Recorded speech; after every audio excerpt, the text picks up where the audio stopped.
Bom, João, obrigada. Agora na Aventuras da História, maravilhoso. Sim. Queria te perguntar o seguinte, você acabou de lançar um livro, né? Sim, como essa calopsita veio parar no Brasil. Isso aí. E é um livro que fala bastante sobre, dá bastante informações, né? Sobre determinados assuntos.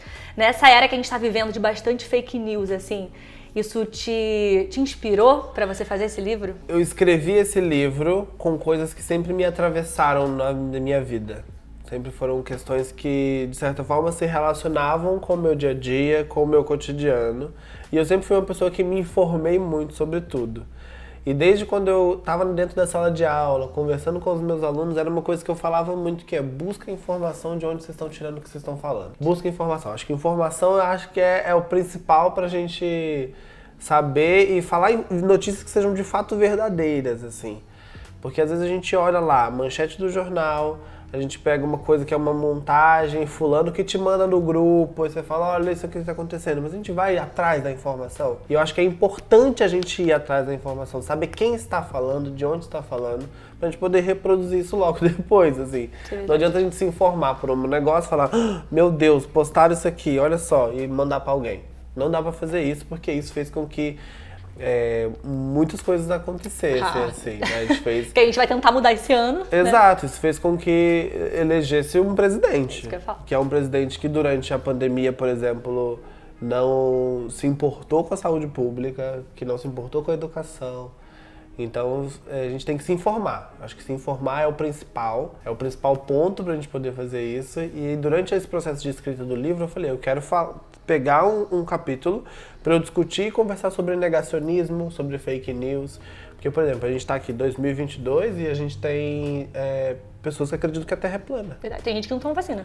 Tem gente que não toma vacina. E isso é o quê? É um movimento anti-ciência. A gente tem uma ciência que construiu, que buscou evidências, que comprova, que faz com que garanta a nossa saúde, que garante com que a gente esteja aqui hoje, podendo conversar tranquilamente. E as pessoas estão negando isso. Estão negando esse movimento de negacionismo, né? Acho que é por isso que recebe até esse nome. E aí eu falei, eu quero reservar um capítulo do livro para eu poder falar sobre isso. Então eu vou falar sobre fake news, vou falar sobre terra plana, sobre todas essas notícias falsas que a gente vê pipocando cada vez mais dentro da internet.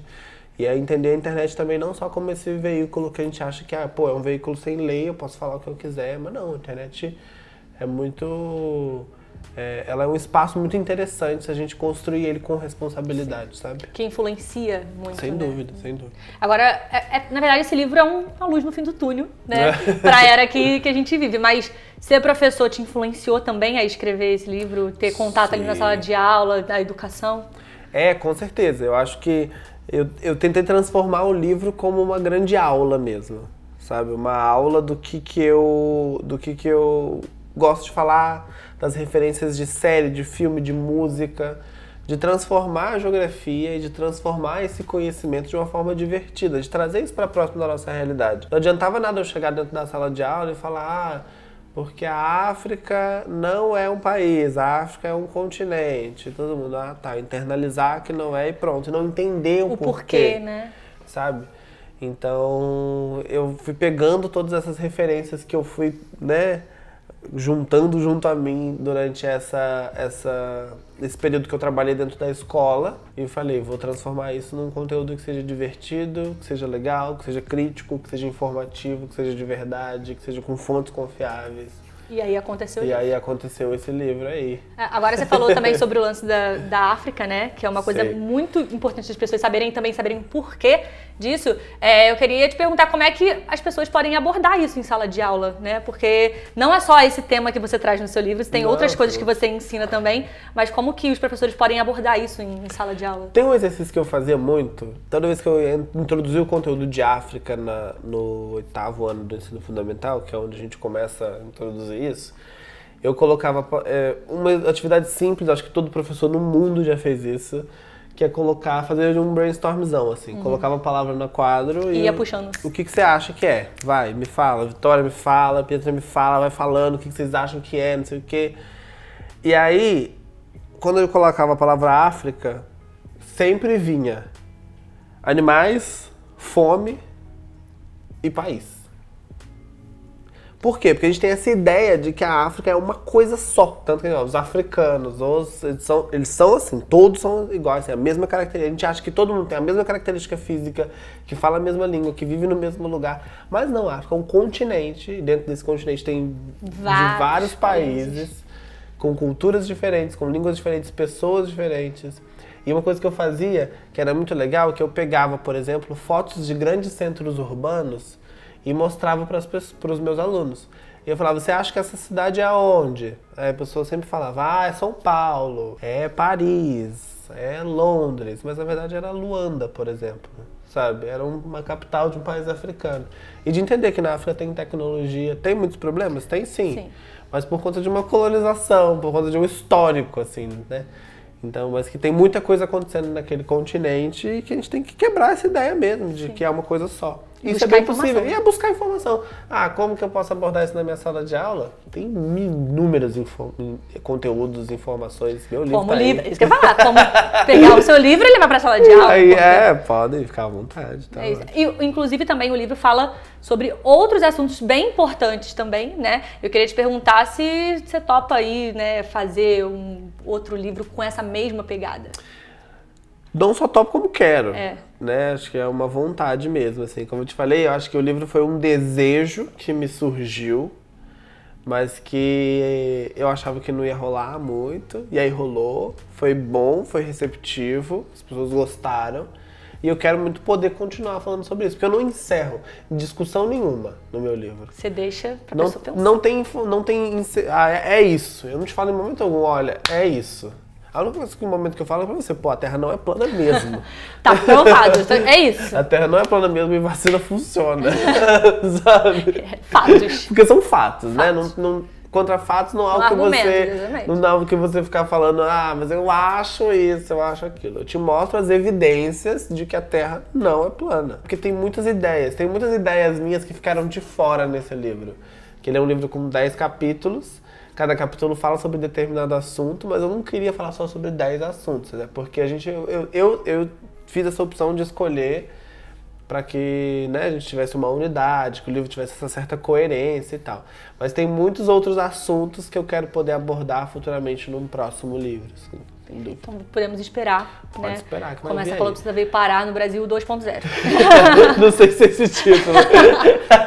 Vai que você encontra um outro animal na rua e fala, encontra outro aí, vai que... Vou colocar esse título. Mas sempre tem que ver o que vai me inspirar em determinado momento. Assim. Sim. Não, mas é importante que a galera pode esperar e se informar ainda mais. Sem dúvida. Agora, pra finalizar, é um assunto que eu queria muito conversar com você, que você viveu no BBB também, que você aborda no livro, que é o racismo estrutural, né? Eu queria saber de você que escreveu o livro, que vive tudo isso, toda essa causa. Qual é o primeiro passo para se encerrar isso? Olha, sinceramente, eu queria poder te dar uma resposta onde eu falasse e gerasse uma solução. Mas eu acho que isso não é uma solução que seja só minha. Eu acho que é um compromisso e uma responsabilidade de todo mundo, assim. Eu falo muito sobre isso no último capítulo do meu livro, que eu dedico a discutir sobre essas questões, não só sobre racismo, mas violência de gênero, violência sexual, sobre sexualidade, LGBTfobia. Então eu não acho que é uma responsabilidade minha, não acho que é só sua, eu acho que é de todo mundo. É minha também, como sua, como de todo mundo que está aqui dentro dessa sala, que está assistindo esse vídeo. E da gente parar de achar e da gente quebrar essa ideia de que as coisas não são com a gente. Sim. Tá? Não, mas não é comigo. Pô, não posso falar isso. Não, galera, tem que falar. Se você tá numa roda com seus amigos e você vê uma coisa que você não concorda... Não dá pra rir. Não dá pra você ficar tipo, putz, olha como é que ele é. Não dá pra você fazer isso, não dá. Concordo. Não dá, porque a gente tem que... mudando nossos ciclos, nossa família, nossos amigos, a empresa que a gente trabalha, o lugar pra onde a gente vai, que a gente vai, de fato, mudar a sociedade, assim. É inaceitável hoje a gente ver pessoas que são, por exemplo, barradas dentro de estabelecimentos, que são perseguidas dentro de supermercado, dentro de shopping, sabe? Por exemplo, eu moro no meu prédio, eu moro na cobertura do meu prédio, meu pai estava me visitando, as pessoas do meu prédio confundiram meu pai como funcionário. Por quê? Porque ele é um cara preto retinto. Então, tipo assim, por que o cara que é preto não pode morar na cobertura do prédio? Sim. Entendeu? E ele tava usando o elevador de serviço ainda. Então você pensou, é um cara preto no elevador de serviço, subindo pra cobertura, é funcionário. Caraca. Ele mora lá. Entendeu? Super, Então, também assim, essa. então é parar de imaginar essas coisas, assim, porque a gente internaliza coisas, não sei se essa pessoa fez isso, tipo, não foi intenção, não sei o quê. Mas é estrutural. Mas é estrutural, sacou? É estrutural e isso passou pela cabeça dela e aí é da gente fazer essa reflexão de tipo, putz, por que isso passou na minha cabeça? Por que tá acontecendo isso? Aquele momento que você tá na rua, por exemplo, vê um cara preto na sua direção, você atravessa a rua. Quantas vezes eu já não vi as pessoas, meus amigos, fazendo isso? Eu falei, gente, por que vocês estão fazendo isso, assim? Que ameaça. Por quê? Porque você olha a pessoa e fala, pô, ela é uma ameaça. Né? Essa pessoa te intimida de alguma forma. E só te intimida porque você estruturou alguma coisa que fez com que você se intimidasse. Isso é muito bizarro. Então eu acho que é da gente criar essa responsabilidade generalizada, assim. E de se informar, que a gente tá falando isso direto aqui nessa entrevista, né? Porque muitas pessoas falam, mas eu não tinha informação disso. É porque eu não sabia do racismo estrutural. E tipo Tudo assim, bom. você tem que ir atrás. Exato, a gente tem internet, gente, que é importante, né? A gente tem vasta informação aí pra gente. E tem muita gente boa na internet fazendo conteúdo sobre isso, explicando, disposta a fazer isso. Vamos consumir essa galera, vamos ver vídeo, ler livro, ler artigo, vai lá. Vamos pesquisar. Tá tudo lá. É sobre. João, obrigada. Obrigado, de verdade. foi ótimo. Sucesso pra você. Pra nós. Próximo livro, estamos aqui pra gente conversar de novo. Vou voltar, pode ficar tranquilo. Volte sim. Beijo, galera. Tchau, tchau. Tchau.